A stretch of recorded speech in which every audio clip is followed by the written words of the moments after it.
wabarakatuh. Halo semuanya, perkenalkan saya Nabila Devriskiani dan Saya Sakila Sindiani Sadana. Saya Nesian Rizahwa. Saya Uzairul Farbadia. Saya Bibin Didier Ramadan. kami dari kelompok 6 kelas 84. Kita akan melakukan kokulikuler ke Jogja. Ikuti keseruan kita dari awal hingga akhir ya teman-teman. Halo teman-teman, sekarang beralih bersama saya Reza yang akan menjelaskan tentang destinasi pertama, yaitu Bakpia Wong Yogyakarta.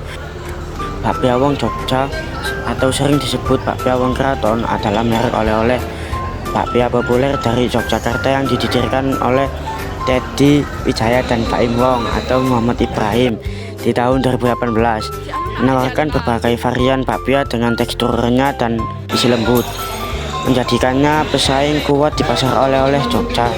Khas Jogja yang kompetitif, merek ini fokus pada inovasi rasa seperti pandan, keju, coklat, hingga kumbu hitam, sambil tetap mempertahankan ciri khas bakpia Jogja yang ikonik, yaitu perpaduan kulit luar yang garing dan isian manis di dalamnya. Nah, di sini kita juga melihat proses dan juga belajar tentang pembuatan bakpia. Proses ini sangat seru dan kita juga dapat banyak tahu tentang proses pembuatan bakpia dan tahu ternyata sangat beragam macam jenis bakpia.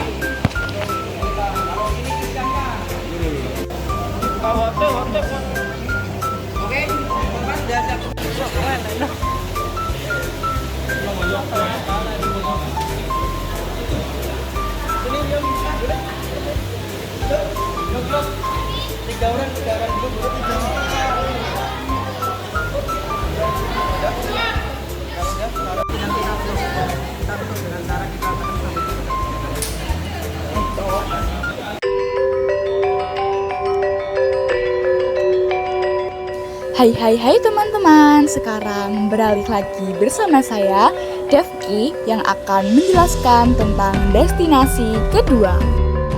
Cendratari Ramayana Prambanan adalah pertunjukan seni tari dan drama epik tanpa dialog yang mengisahkan epos Hindu Ramayana.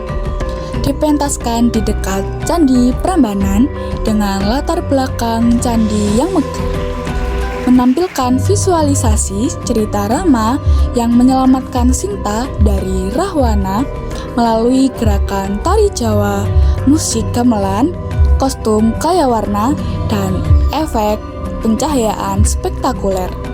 Seringkali di panggung terbuka saat musim kemarau dan panggung indoor Trimurti saat musim hujan. Nah, kebetulan kita saat ke Jogja di saat musim hujan. Jadi, kita berada di panggung indoor Trimurti.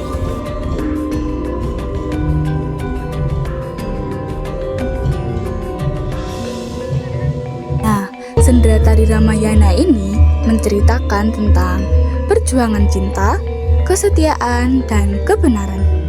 Berpusat pada Pangeran Rama yang berusaha menyelamatkan istrinya, yaitu Dewi Sinta, yang diculik oleh raja raksasa jahat yaitu Rahwana, dibantu oleh Hanuman hingga pertempuran besar di Alengka, dan akhirnya bersatu kembali dengan pesan moral tentang kebaikan melawan kejahatan serta pengorbanan. Pertunjukan seni Jawa ini menggabungkan tari dan drama tanpa dialog, menggunakan gerak maknawi untuk mencapaikan cerita yang diadaptasi dari epos Ramayana.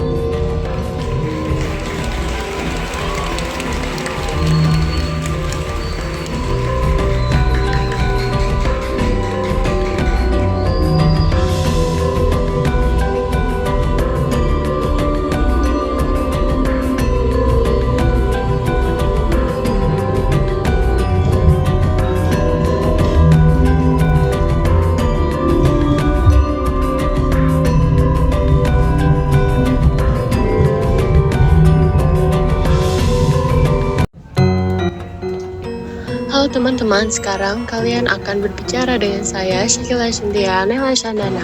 Nah, di sini kita mengunjungi destinasi ketiga, yaitu Museum Sono Budoyo.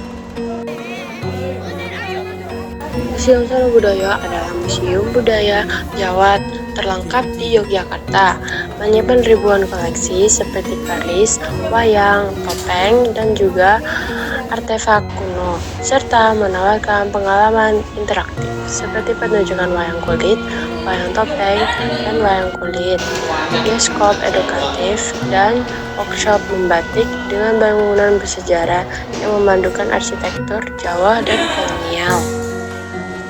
Didirikan 6 November 1935 oleh Sri Sultan Hamengkubuwono VIII, bangunannya dirancang oleh RITH Kasren, memandukan gaya joglo dengan Masjid Kasepuhan Cirebon, memiliki makna filosofis Jawa, pendapa, pringgitan, dalam.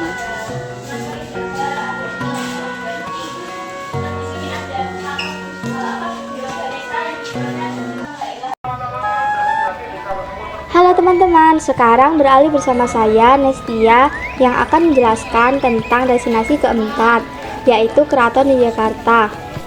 Keraton Yogyakarta adalah sebagai pusat pemerintahan, kebudayaan Jawa dan kediaman raja. Memiliki arsitektur khas dengan koleksi pusaka dan benda bersejarah. Istana resmi Kesultanan Yogyakarta adalah pusat kebudayaan Jawa yang didirikan pada tahun 1755 oleh Sri Sultan Hamengkubuwono I. Berfungsi sebagai tempat tinggal sultan dan museum. Koleksi benda bersejarah yang ada di keraton memiliki nilai filosofi serta sejarah tinggi. Erat kaitannya dengan kehidupan Kesultanan Yogyakarta. Beberapa jenisnya yaitu gamelan pusaka, kereta kerajaan, tandu, beduk besar, peralatan upacara, dan dokumentasi bersejarah. Halo guys, sekarang bersama Uzair di dinasti kelima, yaitu Lavatur.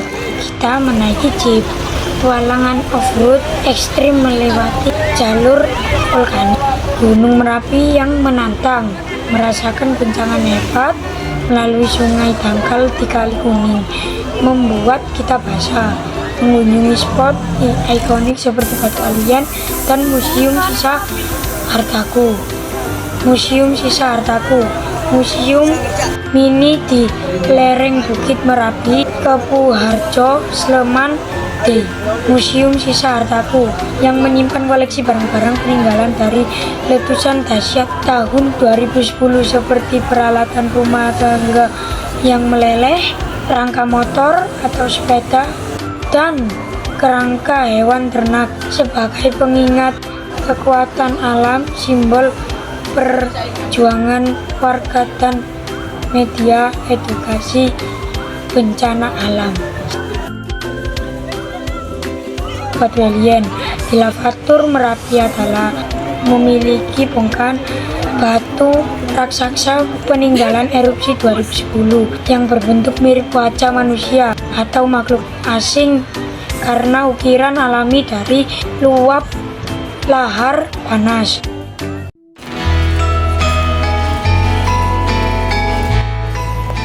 Halo teman-teman, sekarang beralih bersama saya yaitu Vivian yang akan menjelaskan tentang destinasi terakhir yaitu Malioboro, Yogyakarta.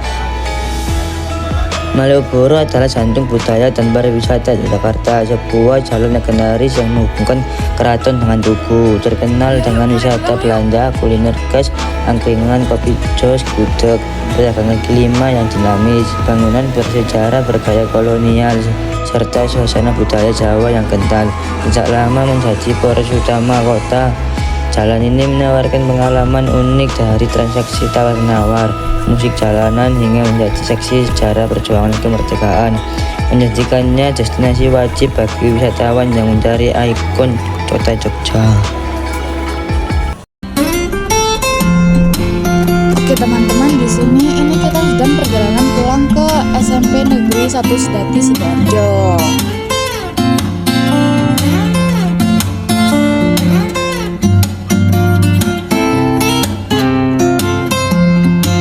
Nah, alhamdulillah ini kita sudah sampai di SMP Negeri 1 Sedati dengan keadaan selamat semuanya.